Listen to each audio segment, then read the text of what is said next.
Alright, so this is my first video in a series of how to cook with just a few ingredients, not a lot of money, and not a lot of time. So tonight we are making spaghetti and meat sauce. You need 3 ingredients: spaghetti, or whatever kind of pasta you want to use, ground beef, and any kind of jarred spaghetti sauce. Couple of things, food safety first. If your ground beef is frozen, then you need to thaw it. Safest way to thaw it is in the fridge overnight. Give it at least 24 hours, but probably not more than 48 hours. If you need to cook it and it's still partially frozen, if you can squeeze it and it's mostly soft, it's just frozen like a core on the inside, it's okay. You can still cook with it. If it's completely frozen solid, you'll want to either microwave it on 30% until it starts to thaw pretty well. Not in the package. Take it out, put it on a microwave safe plate, and then thaw it. Or you can thaw it under cold running water.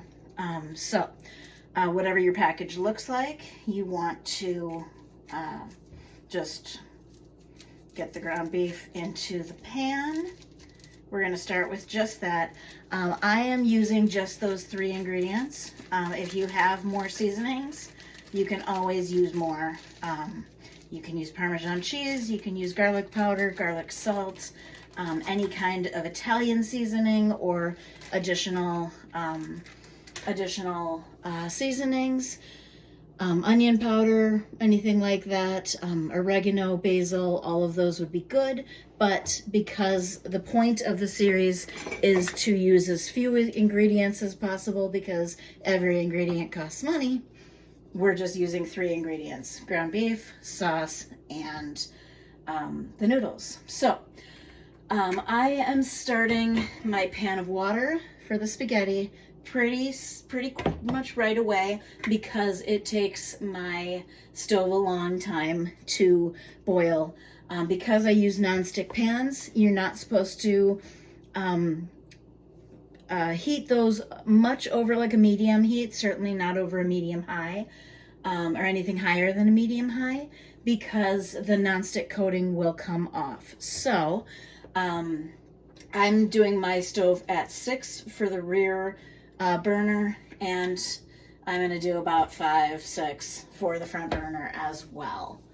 And then I'm just using, you only want to use wooden or plastic materials on a nonstick, because again, if I use a metal utensil, it's going to scrape up that nonstick coating. And then just start breaking your meat apart. I didn't preheat my pan, so it'll take, a minute or 2 to start cooking. And just break it apart. The smaller your pieces are, the faster your meat's going to cook, because more surface area. So you want to make sure that you're being really careful that you're not contaminating anything. So if the raw meat touches the counter, you need to wipe that up really carefully. If I touch the raw meat with my hands, then I will also wash my hands with antibacterial soap, so that just to get rid of any cross-contamination. We don't want any foodborne illness. Now I can see some grease starting to form on the bottom of the pan. One of the things that's going to happen as you're cooking the meat is you're going to render or kind of melt out a lot of the grease and a lot of the fat. Just want to show you the package of meat. Again, I used 73% lean, 27% fat. That's a very high fat meat. Because of that, it's cheaper. The higher fat content of meat will always be cheaper than the lower fat content. Because of that higher fat, it's going to be a little bit more work getting rid of all of that grease, so my meal isn't really greasy, and so I'm not eating all of that fat, because you'll see it's a lot. It's kind of a trade-off. Do you want to spend more money on a lower fat meat that's less work, or do you want to get a cheaper meat that will take a little bit longer, but you're spending less money? You may start to see, as I'm stirring it and continuing to break it apart, that a few of the pieces of meat are starting to become a light brown. That is, can you see that? The little bit of light brown on the meat? That's starting to cook. You really want ground beef to be well done for something like this. For a steak, for a burger, it doesn't need to be well done, but for something like spaghetti, you don't want any pink or any red in the meat. You want it to be really well done. So we are going to cook it until it is fully brown and there's no pinks in the middle of any of the little chunks. You want it to be fully brown.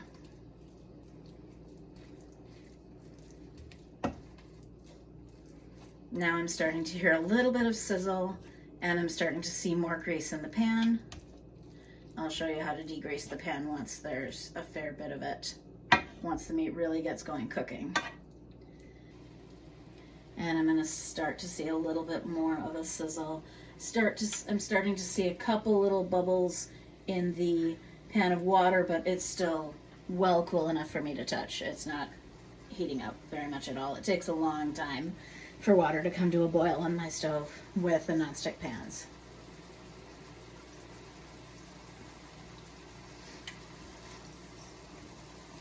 Okay, you may be starting to hear the sizzle now. You can start seeing that bubbling. That's the meat. You can start seeing around the edges of the meat it's starting to brown. So as I'm stirring it, trying to get some of those brown pieces at the top so that the raw pieces, the red parts, are touching the hottest part of the pan, cooking a little bit faster. Again, continue to break it up. You want it to be really in little tiny chunks. And it has a tendency as it's cooking to stick together. So you really are just going to continuously stir and break it up, stir and break it up. It'll cook faster and just be a much better product. Your spaghetti is going to taste a lot better if you've got smaller chunks of meat rather than big ones.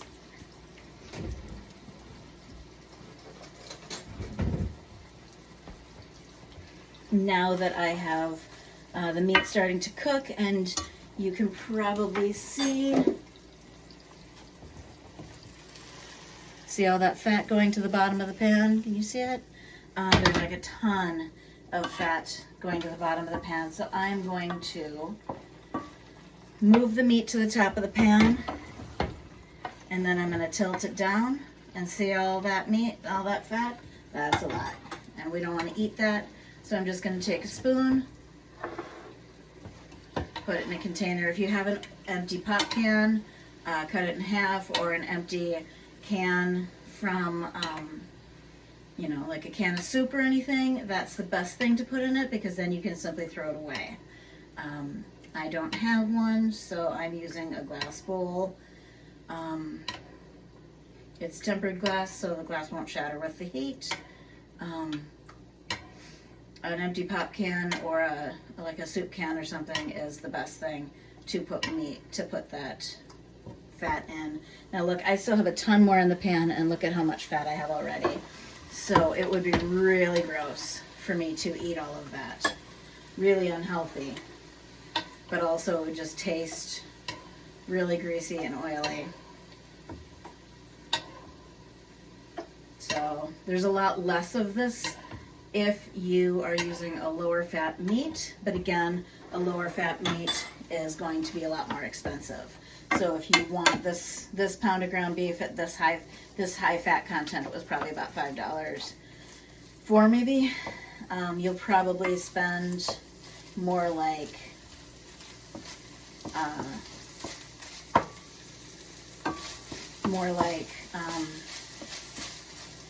or $8 if you get a lower fat meat that's less work. Okay, now you can see that my meat is really getting brown. There's still some pink though, so I'm continuing to break it up and stir it around because I don't want any pink left. I want it all to be brown. That little straggler there.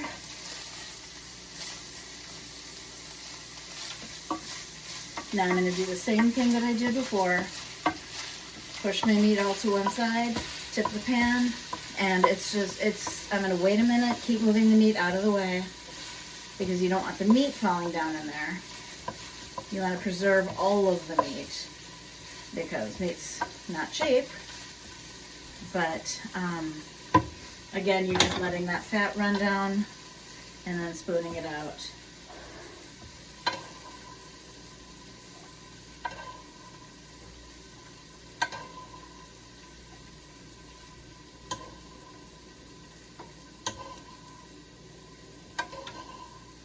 When you think you've gotten about as much fat as you can,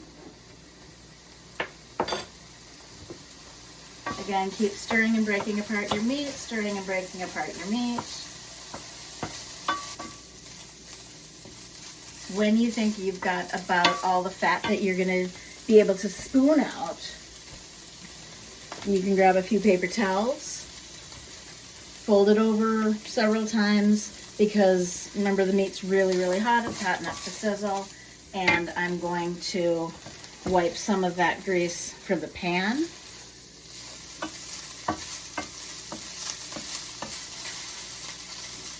Because I'm going to be putting my sauce in the pan. So if I put the sauce on top of that grease, again, it's going to make a really greasy spaghetti. But then I can also just use the paper towel to press down on the meat itself, actual pressing it onto the chunks of meat to take off more of that sauce, to take off more of that grease. Okay, you want the pan to, it doesn't have to be 100% dry, but you want it fairly dry.